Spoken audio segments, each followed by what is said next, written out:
Ay grabe naman yung ginawa sa idol natin guys. So, para po siyang manikin dito mga Q na binuhat lang ng kanyang bodyguard. Grabe kasi kinukuyog po siya mga Q ng sobrang daming tao. Tingnan nyo naman guys. So, hindi po makaalis-alis si Ila CTV mga Q kasi sobrang dami pong tao mga Q. Kahit may pulis mga Q, yan, hindi nila pinapansin yung pulis mga Q. Makuyog lang nila si Ila CTV. Tingnan nyo naman guys. Oh, grabe po. Ganito po yung mga tagahanga ni Ila CTV mga Q kung dumugin po siya. Grabe. Kaya no choice na po talaga si Sir, yung bodyguard po niya mga Q, kung di hawiin na lang po talaga si Ila CTV. Ayan, pirsahan na lang talaga mga Q. Bahala nang masaktan si Idol Ila CTV mga Q. Basta hindi lang po siya makuyog ng maraming tao. Yan, maraming nag-react mga Q sa video na yan na napaka-OA daw ng bodyguard ni Ila CTV. Guys, trabaho po niya yan. Ayan, trabaho po nilang protektahan si Ila CTV. Ayan, kung ginanyon niya man, siguro meron naman siyang reason sa isip niya mga Q, kaya kailangan niyang gawin. Pero hindi naman masyadong nasaktan si Ila CTV dito mga Q.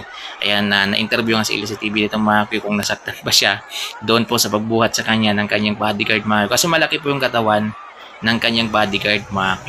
Ayan, kasi kasamahan po ni si Ramil. Ayan, malaki po talaga yung katawan niya mga Q.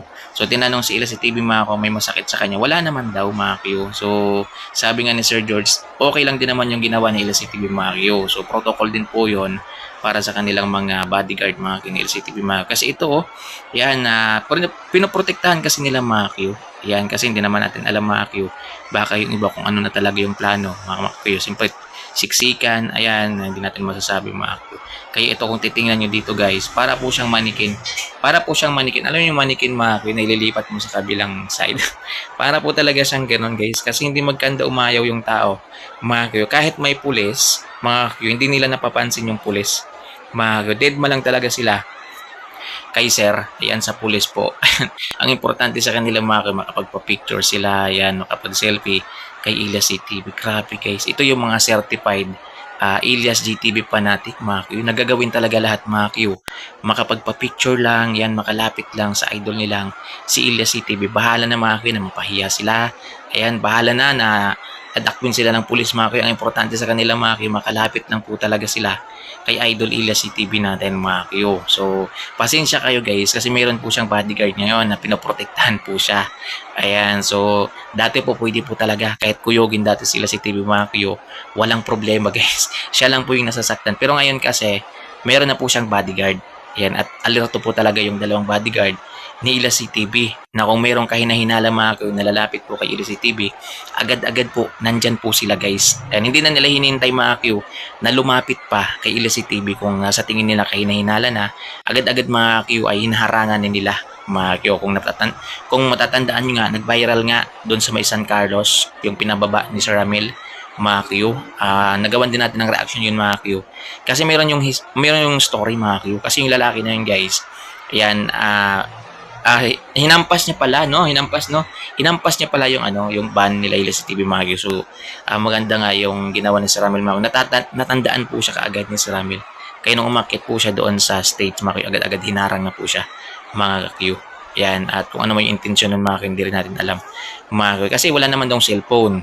Yan, tapos nakapunta na rin siya dun sa hotel kung saan tumutuloy sila sa CCTV. Nakahag na po siya kay Ila CTV. Nakapag-autograph na rin po siya sa mga iba pang mga kasama ni Ila CTV, kila Sir George, sa mga iba pang bodyguard Ila CTV. Tapos umakyat po siya, agad-agad hinarang po siya ni Sir Ramil Marcos. So nag-trending po talaga yun guys. At in-explain naman natin kung bakit. Kaya naliwanagan naman po yung iba mga kakyo. Yung iba talaga guys, sinasabi nila si Ila CTV raw yung pababa. Yan, hindi nga nakita yun ni Ila CTV mga kakyo. So yun guys, ayan, alalahanin po natin na ganito po yung idol natin mga Q. Ganito po siya kinukuyog ngayon ng maraming tao. Mga Q, sobrang dami pong tagahanga ni Ila CTV mga Q. Kung ano man yung mga issue ngayon mga Q, ayan, wag na muna nating isipin yan guys. Ayan, wag na muna nating isipin yan kasi kung ano man yung totoo mga Q, naniniwala naman talaga ako mga Q, nalalabas naman talaga yung totoo. Ayan, ngayon po, sa sobrang dami pong sinasabi ng tao guys, hindi na natin alam kung ano talaga yung totoo. Kaya nakakalito na rin po mga Q. Kaya mas maganda na wag na lang tayong makisawsaw. Wag na lang po tayong magpalagana pa ng ganyang mga balita mga Q. Kung alam naman natin sa sarili natin na hindi naman natin alam kung ano talaga yung punot dulo. Ayan, mas better na tahimik na lang tayo guys. Kasi sa ginagawa kasi ngayon ng ibang mga sumusuporta kay Ila CTV mga Q, imbis na sila yung sila yung sumaboy ng tubig sa apoy ngayon mga Q. Sila pa yata yung papalaganap mga Q. Kaya ngayon, hanggang ngayon, yung issue na yan mga Q ay lumalaki ng lumalaki. Ayan. So yun guys. Ayan o grabe no. Para po siyang para po siyang manika talaga. Nilipat lang sa kabila.